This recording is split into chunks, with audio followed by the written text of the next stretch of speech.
আসসালামু আলাইকুম রহমতুল্লাহ। সম্মানিত ভিউয়ার্স, আশা করি সকলে ভালো আছেন। তো আমাদের গাজা শহরের যে অবস্থা করেছে ইহুদি খ্রিস্টানরা, আসলে এটা দেখলে চোখে পানি রাখা যায় না। তো আজকে মুসলমান মায়ের খাওয়ার পিছনে একটাই কারণ, মুসলমানরা ঐক্য হচ্ছে না।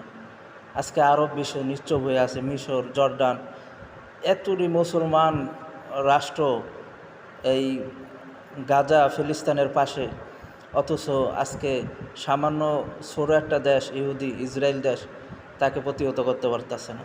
কারণ একটাই, যে তাদের ইমান দুর্বল। তারা একত্রিত হয়ে যদি হামলা করতো, তাহলে আজকে পশ্চিমা ব্রিটেন, ইহুদি এদেরকে পরাজিত করতে পারত। তো আমাদের ঐক্য হতে হবে, এখনও সময় আছে। মুসলমানরা তোমরা ঐক্য হও। আর কতকাল এই ইহুদি খ্রিস্টানদের হাতে মাইর খাবা? নবীজি সাল্লাল্লাহু আলাইহি সাল্লাম হাদিস শরীফে বর্ণিত করে গিয়েছেন যে মুসলমানরা যখন দলে বিভক্ত হয়ে যাবে, তখন এই চারোদিক থেকে ইহুদি নাচারা খ্রিস্টানরা তাদেরকে পাকড়াও করবে, এমনকি নির্যাতিত করবে। সেটাই আজকে বাস্তবতা দেখতে পারতেছি আমরা।